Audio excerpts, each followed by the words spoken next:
Welcome to Let's Be Well Together podcast. We're your wellness check-in team. Join us each week or when you can. We enjoy exploring wellness concepts and reminding you to make time for wellness. This is episode 138. We hope our territorial acknowledgement improves allyship with Indigenous people within a reconciliation process. We're on the Haldeman Tract, located on the traditional territories of the Neutral, Anishinaabe, and Haudenosaunee peoples. We acknowledge the presence and traditional knowledge, laws, and philosophies of the Indigenous people with whom we share this land. You're listening to Let's Be Well Together podcast. It's John Webster here. I'm here with Noura Saad. Welcome, Noura. Hi, John. You were telling me something about 75 hard, and it made me think of doing hard things. But before I get into kind of that spin on it, tell me a little bit about, what it is. A few days ago, I was listening to, YouTube videos. You always have them in the background, and an interview. You always have them in the background. I'm old. I should because there's so many young people John. Who are listening to YouTube all the time, and they have all this really cool info. I got to get into it. No, mind you, it can get quite overwhelming. My apologies, John. Let's do that again. No, I don't want you to apologize. This is good. Yes, well, I guess that's the new norm for, us younger folks. That we always have, something playing in the background. I just happened to have YouTube on, and I came across this interview with Andy Frisella, who I guess is the author of a book called The 75 Hard, which is a challenge for the duration of 75 days. I haven't read the book, but from what I've gathered is that it's a challenge where you have to drink, I believe, a gallon of water and take a progress picture every day and do, I believe, 2 workouts a day and eat well. And so, yeah, it's one of those, other mental and physical challenges that are out there. And I was intrigued by it, given that I haven't done a challenge in some time. Oh, yes. The other thing is he encourages to read a book, 10 pages of a book every day. And I don't get to do that often, John. And to be honest, I miss it. I have some really great books at home. So, I kind of teeter-tottered back about the thought of giving this challenge a try, if not for 75 days, because to me, that's quite a lengthy amount of time, especially when you have social commitments and stuff. I think I'd want to at least try, for a week and then maybe extend it to 2 weeks and so on and so forth. But I'm curious to challenge myself. I think it'd be a great idea. And it sounds hard. I mean, that's the thing about it, right? You do these hard things sometimes. And that's kind of, when you mentioned that idea, I was thinking more of doing hard things. And I'll tell you why, because it's been crossing my mind a lot lately. About 6 to 8 weeks ago, I got back into more well-rounded running. So I had been just going out, and I was going out regularly, but I would just go out and run, boopity-boopity-boopity-boop. And sometimes it was longer and shorter. And I decided I had to really get back into kind of as if I was training for a half marathon or a marathon. And so that, for example, includes what they call high intensity interval training, or I just call it interval training, and doing hills. So the interval training, there's a track close to our house and it's just under 500 meters. So I go, and depending on the day, I do different things, but it's some variation of running really hard and then easy, hard and easy, hard and easy. And the main one I do is 6 times, where it's 6 times it's hard and easy. And I've been thinking when I do that, wow, this is hard. I'm running and I'm on one of the easy sections and I'm like, oh, I'm tired. That was hard. I don't know if I got another one in me. 500 meters, it takes me over 2 minutes to do that. So that's a long time when you're struggling, right? And it's hard, but I get through it. And over the weeks, it's actually been getting easier for me to kind of push back those thoughts that I can't do it. And then I was thinking to myself, if I look around my work and I ask people around my work, or anywhere, on the bus, anywhere, and said, when's the last time you did something hard physically? And I wonder what the answer would be. I'm going to guess a lot of people would not be able to remember. And not only not be able to remember, but maybe they haven't, myself included. It's been quite a while since I've done, a physically hard or pushed myself to the limits, as you shared with your runs. I don't know that it's something that we always have the time to do. I think when we get into our routine of every day, the work, we go home, we have our food, we get on our YouTube or whatever other modes of quote unquote relaxation. I think these types of challenges are kind of on the back burner. But yeah, I can tell you right now, John, I can't even remember the last time I challenged myself to do something. And that's why this challenge became very intriguing to me. But thank you for sharing. And I thank you also for sharing that in the moments when you're doing those runs, because I'd be curious too, how do you get out of your head and just complete the run? Because those are hard. It's hard to focus and just snap out of it, especially when it's in a difficult moment like that. Well, there's a few things. And the other time it happens lately, I've been doing weights very regularly lately. And I don't do big weights. I use dumbbells and they're manageable, but still, because of the number of things I'm doing, it is hard. And my muscles are sore on the days after. So it feels hard. And I'm like, I'm doing these challenging things. It's hard. And I'll tell you why I get through them, because I feel fantastic. Today, for example, now it's been 2 months and I had great workouts last week, both with weights and running. And I felt when I was walking around the office, almost like I was almost floating, almost like I was bouncing, and I feel energy. And I think to myself, how many people, so sometimes when I'm running, here's another crazy thought. Some old guy like me will go by in one of those fancy sports cars, a little bit fast, or maybe on a motorcycle a little bit fast. And I think to myself, hey buddy, you want an adrenaline rush? You want an actual adrenaline rush? Go for a run and push yourself. Your whole body will feel the actual effects. You don't need this false way of trying to get yourself into these moods. That's why it's worth it. It's like, if people would do hard things, they would prove to themselves that they can. And that's one of the big lessons. Like, you're running hard or you're lifting weights, it's hard. And you're like, oh, I wonder if I can do this. Maybe I can't. But then you do, and it builds your confidence, and then it makes you feel amazing. So I just really feel like it's not like saying, look, I did a hard thing, cheer me on. It's like saying, hey, Noura, go out there and do a hard thing physically. Push yourself to the limits. Why? Because you're going to prove to yourself that you can do something you didn't believe that you could do. And I don't know how far that's going to take you. Well, how about I let you know if I end up doing this challenge and how far I ended up completing it. And you know what? Actually, after you mentioned that, John, I might even throw in another thing. I want to try even cold plunging. Cold plunging, you hate yourself going in. I want to try too, but I'm such a wimp when it comes to cold water. There's a guy in my office and he's been doing cold showers and cold plunging for several months. And he says it's like life-changing.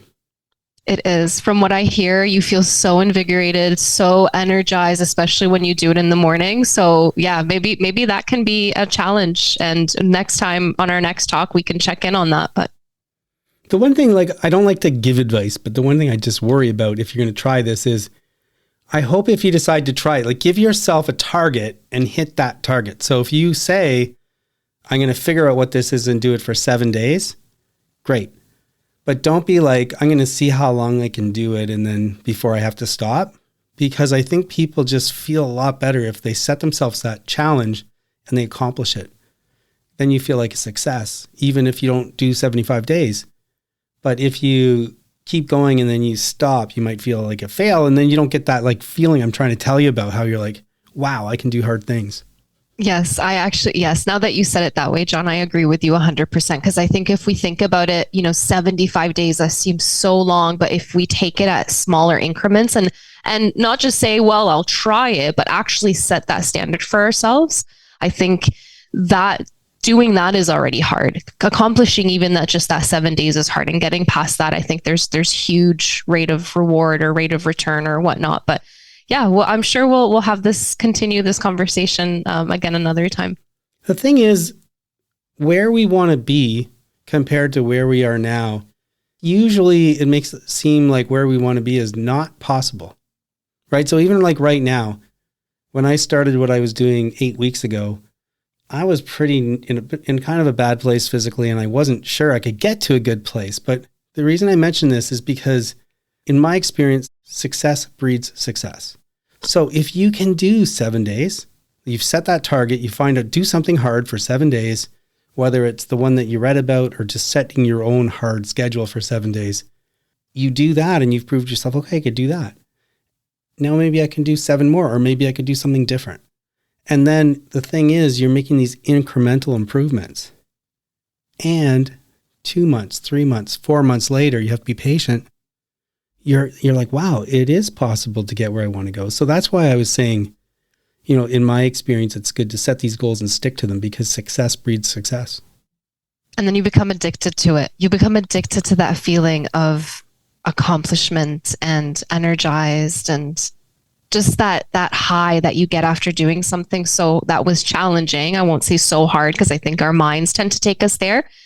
I love that feeling, John. I'm sure you've experienced it many times. So the reward coming after it, and the confidence and the self, the reassurance, and it's just such a great feeling. Well, it's just like, I'm sure there's some kind of dopamine or something involved, but that makes you feel good. But just basically, like, when you're thinking physically, I just think a lot of people don't know what it feels like to be walking around with a strong core, strong muscles, and good aerobic system. You literally feel like a different person. You feel amazing. And it would be nice if more people could feel that. And I believe that you have to work hard and push yourself to get to that spot. Absolutely. And if I can say, there's one other thing I did like about the challenge, is the idea of reading 10 pages a day, because one, I haven't done it in a long time. And I find that my attention span, given, I'm trying to get off of it, but TikTok has got me in, and John, it's not good. No. I bet. So okay, I do. You probably heard on the show that Sheila and I use Libby, right? So I'm pretty sure it counts if you're reading a book, listening to a book. Yes. I'm just finishing a book that was 30 some hours. Wow. And at bits at a time. So, that maybe is a way to ease into it, is to get Libby and get some interesting audiobooks and, listen to 15, 20 minutes a day initially. I've just been so enjoying it. I'm so glad I have a chance to do that. Well, I won't say that I'm 100% going to try it, but I might start doing something that's challenging. And then maybe on one of our next sessions, I can check in with you, John, and let you know how it's going. Okay, I'm going to cross my fingers. Good luck. Sounds good. Thanks, John. Guests are giving their time, expanding our minds. We often talk about the importance of being in the moment, living in the present. Every once in a while, doing that is an opportunity to savor something special. And on episode 108, we interviewed my nephew, Ben Flanagan, about maintaining balance while pursuing an Olympic dream. And today, we speak with Ben's dad, Ron, who got to see Ben live that dream running in Paris in the 33rd Olympics. Welcome, Ron. Thank you, John. Nice to be here. Ron Flanagan is Sheila's brother. He's an elementary school teacher. He announced his retirement a few years ago, but every time I ask him what he's up to, he tells me about work. So I guess he's kept a toe in the water a little bit. Ron and his wife, Michelle, have 3 adult children who are all married. They have 4 beautiful grandchildren and 1 on the way. They were made to be grandparents. It's a tight-knit family who love spending time together. Ron, when we see Olympic athletes perform, the focus is on them. And they are amazing people at the top of their game. But I'd like to explore a different perspective, where the athlete is the tip of the iceberg in a sense. What we don't always see are the many, many people supporting the athlete and cherishing an opportunity to experience the moment with them. And today's our chance to see that.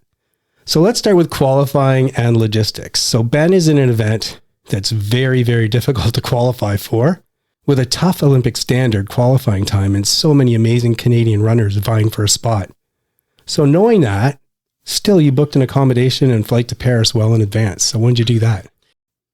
Yeah, we booked our airfare and our accommodations to Paris in October.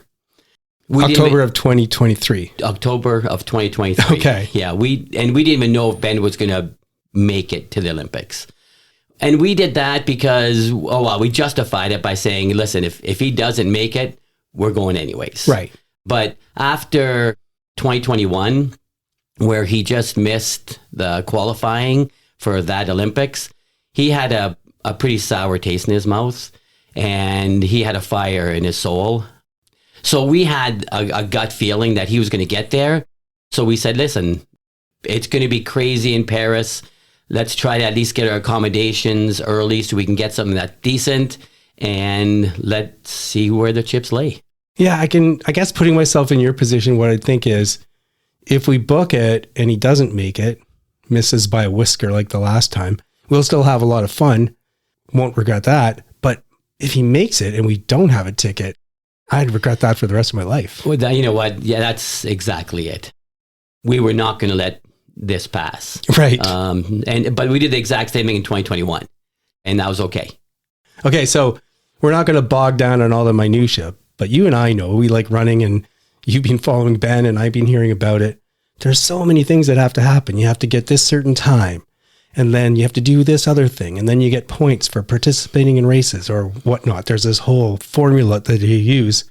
So by October 2023, everything's still in super flux. Like, things are looking good, but my goodness, there's still so many things that have to fit in. So you've got your place book. Now you need to watch and wait. You're cheering Ben on. What were some of the impressions and emotions you were going through during that process? Okay, so now we're in October. Ben had circled January 26th as his Olympic qualifying opportunity.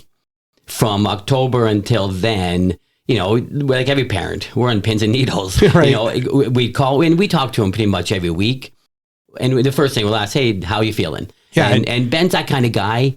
When you ask him how he's feeling, he'll tell you, he'll tell you how he's actually feeling. Yeah. Okay. And he can actually, he actually feels like every cell in his body, if anything's misaligned. Right. And he's very honest because, you know, Shelley is a nurse practitioner.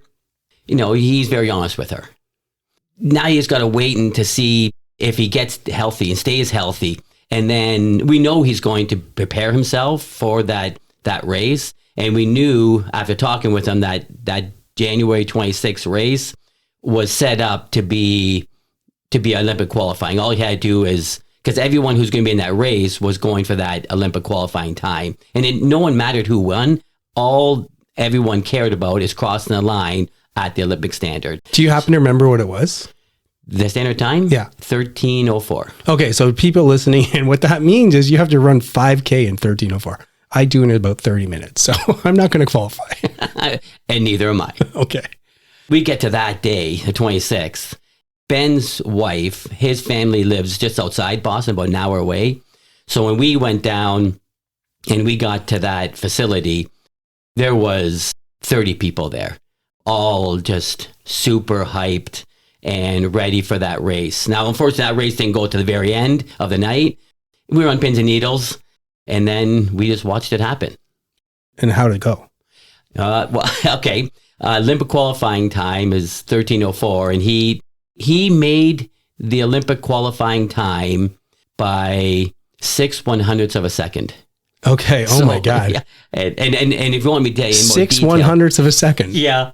And if you want me to get in more detail, normally when I watch Ben run, I just watch him run. And this was a big deal of a race. So I actually timed it, every lap that he was making.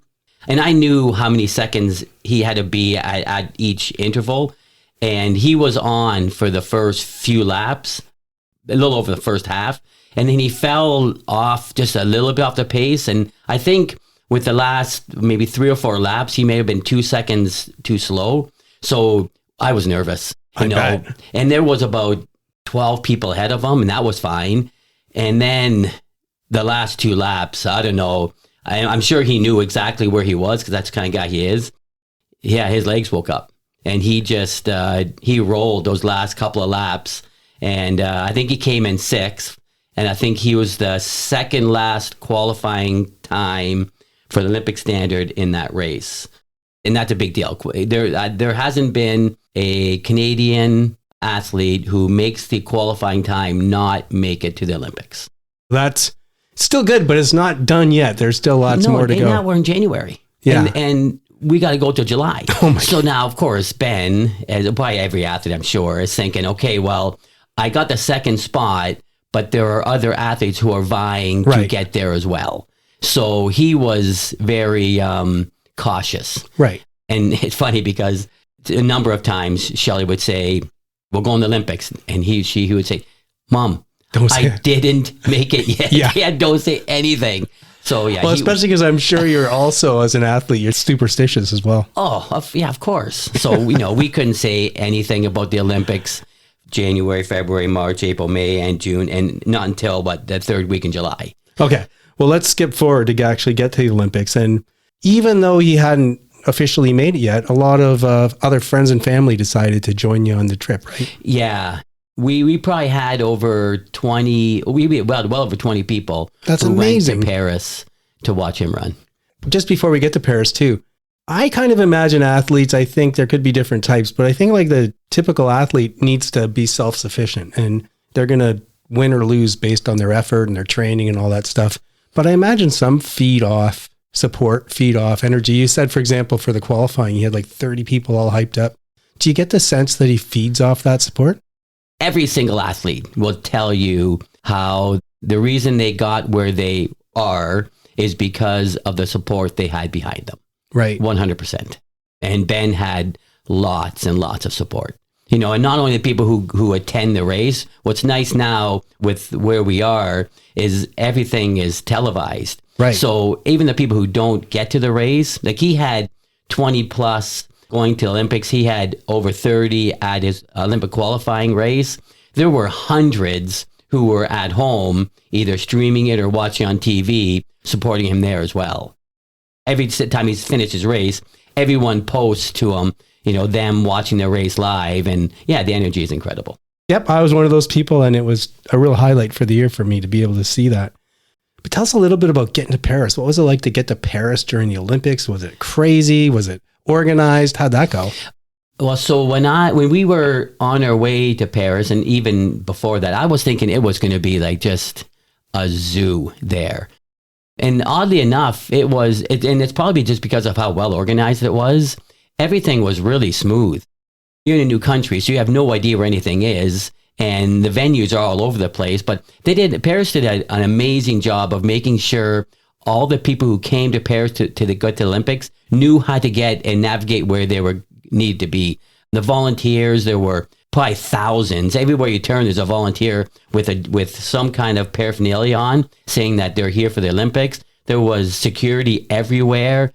The organization was top notch. And then the venue, oh my gosh. Well, let's get to the venue. So then you arrive at the stadium. What was that like to be one of the thousands of people arriving? Yeah.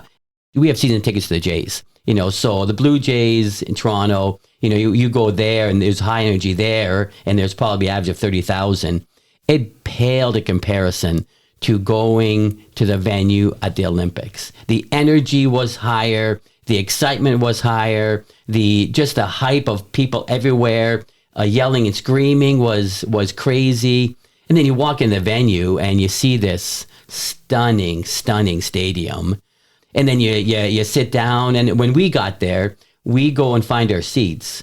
And isn't there a couple who are waiting for us because they found out where our seats were, and they got there before us to make sure they greeted us and welcomed us and said how excited they were to see Ben run.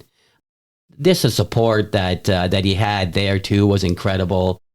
The fans were electric. They had these choruses going on at different times, depending upon where the athlete was. And it was just so fun, but respectful. It was just a memory that would be etched into my heart for a very, very long time. All right. So, I mean, you've already kind of painted the picture I was going to ask about. I assume that in an event like that, there's stuff happening all over the track. You know, maybe somebody's long jumping here and high jumping there and running here. What's it like with the fans? Like, how do people kind of focus in on whatever event you're looking at? Yeah, that's a good question, actually. I think when you're in an event like this, a track event, different people are there for different reasons. And the energy at different parts of the venue will hype depending upon what's happening at the pole vault or the high jump or the long jump or the running event. So there's always some electrical volt happening at different times because of the events that are going on, which even makes it more exciting. It makes you turn your head all the time to find out what was going on. So yeah, it's crazy.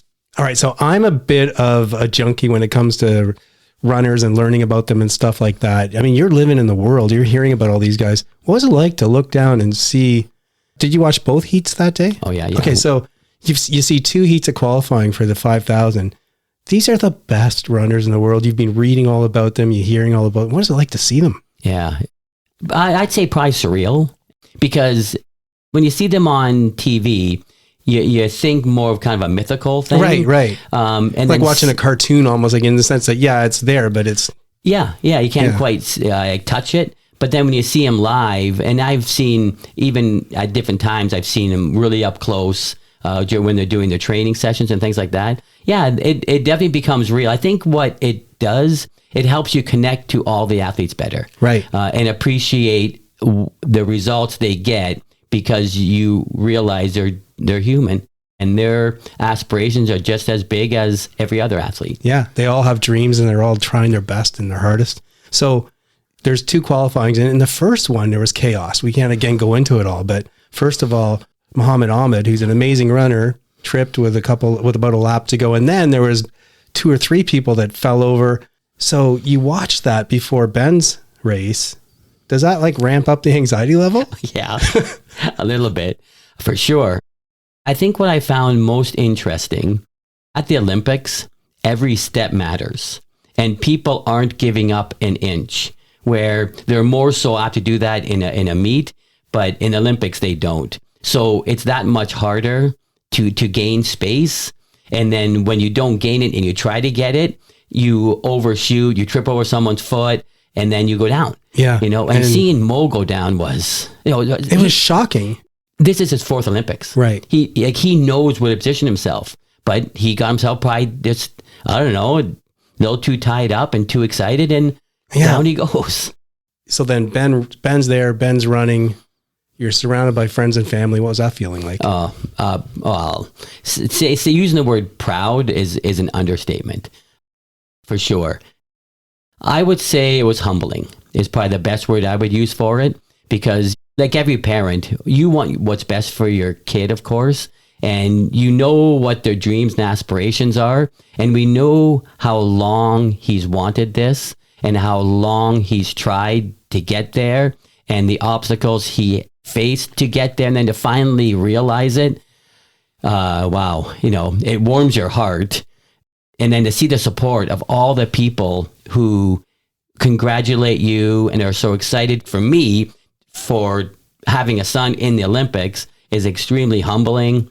It was a pretty great moment for sure. Yeah, I'm superstitious. So I've never said anything about Ben about making the Olympics. Like, you're going to make it or it's locked in. I would never say anything. And I know also when I did the interview with him, I talked about off ramps that he could have taken on this journey. So there was a few times where the off ramps looked a little attractive, but I can tell you now, because it's over, that I've always felt in my heart that he was born to be an Olympian. And I had super strong confidence that he was going to make it, because I think of him as an Olympian. So for us watching, it was really great to see that too. So, okay, so now it's done. He's had this amazing accomplishment. You've been in the energy, all the friends. What was it like to see him after the race? Well, we knew what his goal was. His goal was what he told us that his strategy was to give every ounce he had in that qualifying race, because all he cared about was making it to the final. So he didn't get there, which disappointed him for sure. Yeah, we knew he would be fine. And then the upside, of course, is him not getting there is now we get to spend 4 days with Ben in Paris. Right. Because if he did make it, he was going to be in Olympic Village for another 4 days, which would have been amazing. And we would be excited for that. But now we get to see our son. Right. So it was, it was a happy time, but I would say it was a win-win. What kind of things did you do in those 4 days? We explored Paris. Right. So now we can be tourists. So we took full advantage of being a tourist and visited all the sites that you want to make sure you see when you're there, and had some amazing food. Yeah, just enjoyed the environment that we were in. And of course, whenever we weren't together doing something with Paris, we were watching Olympics. I could talk about this for a lot longer because I'm so interested, but we're already over time. I don't know. Is there anything else you wanted to go over about the experience before we turn to the question we ask every guest? No, what I would finish off is just to thank all of the people who know Ben, are as enthusiastic for his success as we are and as he is.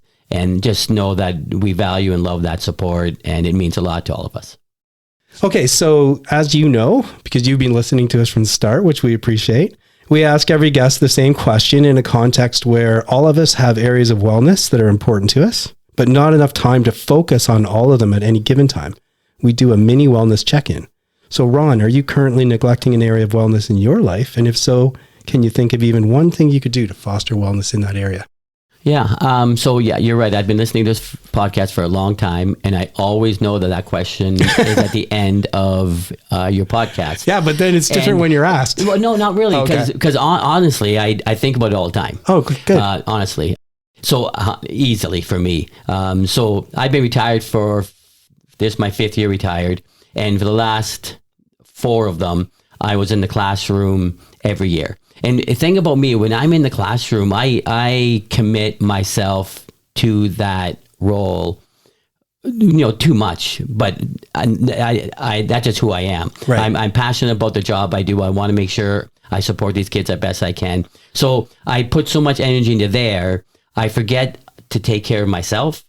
I would say for me, there's 2 areas now that I'm not retired, now that I'm retired, but not working as much anymore. I'm going to take care of myself. So I'm going to start a gym membership again, get myself back into a shape that I feel where I should be at, and just for myself. And I'm looking forward to that. And I'm also looking forward to spending time with my wife and my grandkids, because I get a lot of emotional energy from that.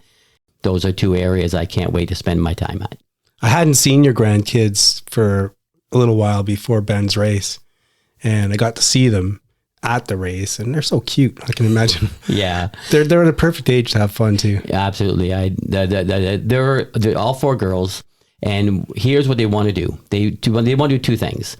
They want to hold Papa's hand and then tell him where to go, and so I track them everywhere because that's what they like. And then they want to feed me. Okay. Those are the 2 things that they do with me. Okay, we got to get them healthy food because you're getting back in shape and going to the gym. Yes, Hopefully sir. they'll feed you that. Thanks a lot, Ron. It's really great for you to give us some time and hear about this today. Yeah, I appreciate being here.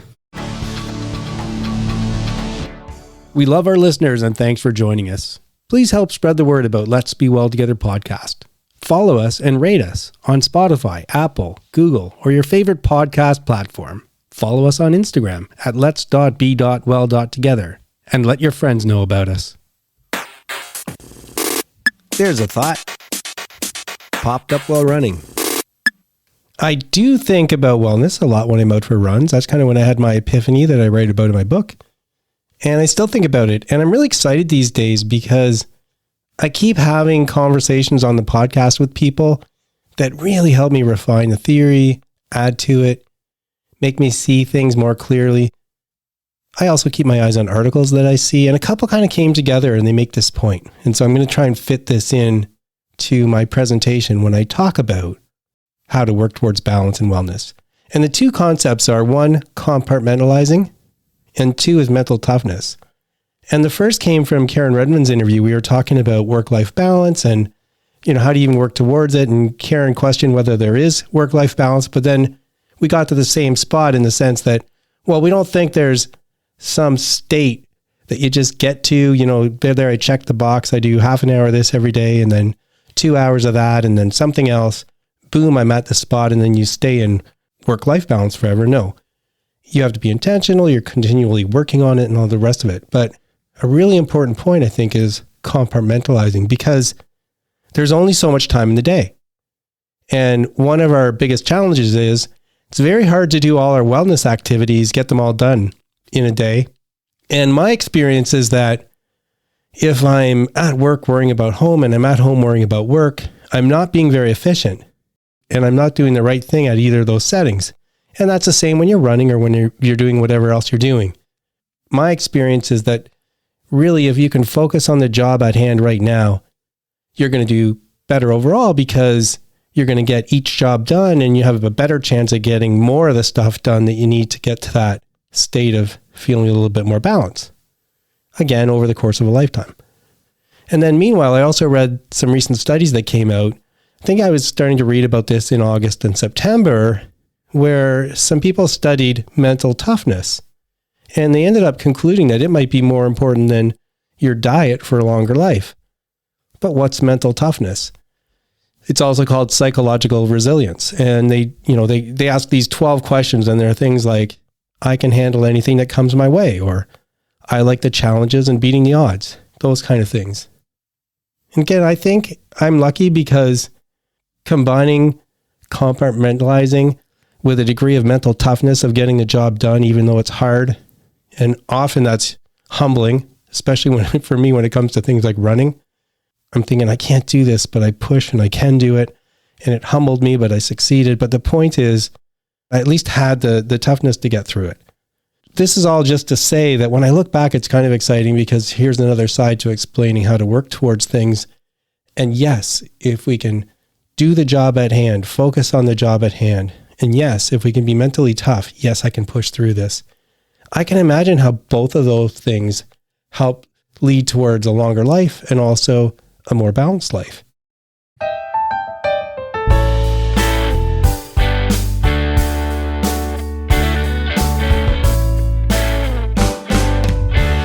I'm Cameron, and welcome to another installment of The Adventures of the Starving Artist. If you've been following along with The Starving Artist, you'll know that one of my favorite hats to wear is session musician.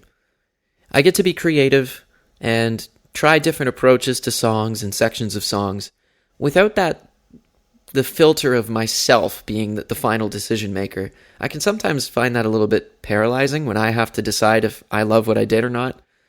But there's a freedom in creating for someone else's project in that you get to just be creative and try stuff, and if the person likes it, good, and if they don't, you just try something different. And I like that. And so I just wanted to briefly tell you about a really smooth, fast studio session that happened a couple weeks ago with a new band called Perry and the Wobbly Pops. Perry had asked me to play keys and some percussion, and so we went over to the studio. The bass player, Jason, who's actually the same bassist as the band Central Station. Previous listeners may remember I've performed with them a few times now. So Jason and I know each other really well, and he knows Perry and I know Perry, so it worked out great. Anyhow, Jason banged through each song, there were 2 songs, in 1 take and 2 takes, respectively, which was pretty cool, and then off he went. He was in and out in under 15 minutes, just an absolute machine. And then it was my turn, and the first song, it was quick, it was, it's fairly simple. 1 take, just some tasty keys. Second song, a couple takes because there are a couple keys parts, so there's a regular piano, as well as like a whirly keyboard that also takes a solo towards the end. So we got through those takes, and it was a lot of fun, and then I got to throw down some percussion, so a little shaker. I think they call that thing the fish, but it's the one that's got like, it's almost like a ribbed cylinder of wood and a stick, and it goes like, I can't do that sound with my mouth very well, but there you go. So we did some of that, and then it was off to mixing and mastering. And the engineer, his name's Eric Passmore, crushed it, turned it around super fast, and then we got it distributed. So long story short, if you're feeling like checking out some country meets blues meets funk, check out Perry and the Wobbly Pops' 2 new singles. They are called Tumbleweed and Let's Boogie. You can check that out on Apple Music, Spotify, wherever you listen to your music. Those tasty keys parts, well, that's yours truly. I hope you get a chance to listen, and if you do, feel free to let me know what you think. But for now, that's all I've got for you. Have a great week. I'm Cameron. This is The Starving Artist. Until next time.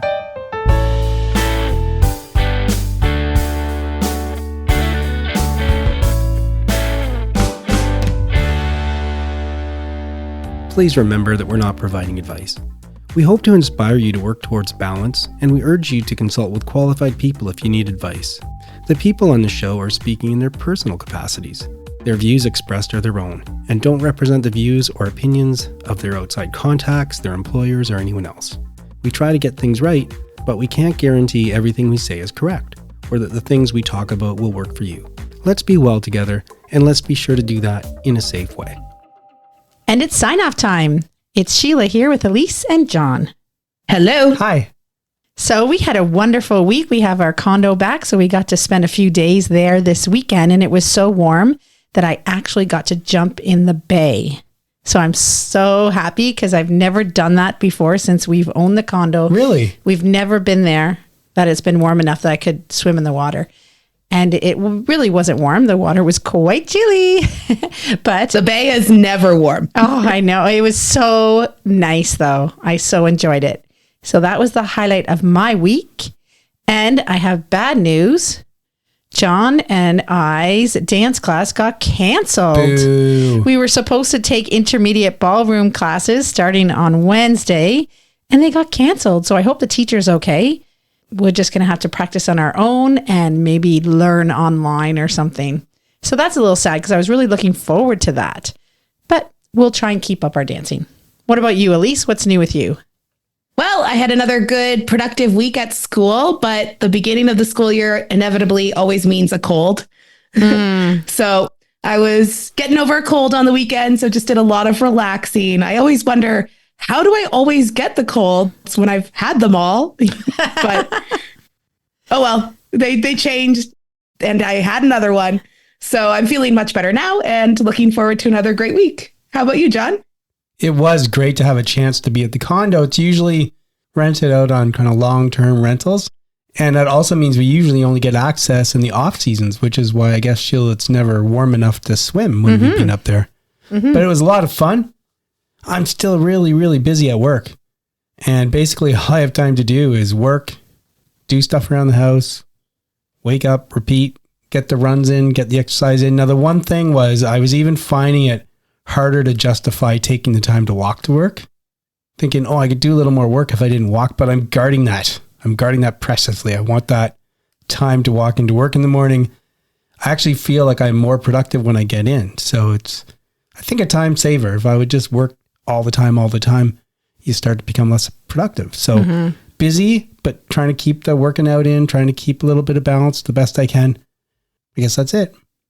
Okay, so it was really nice interviewing Ron today. Hope you liked it.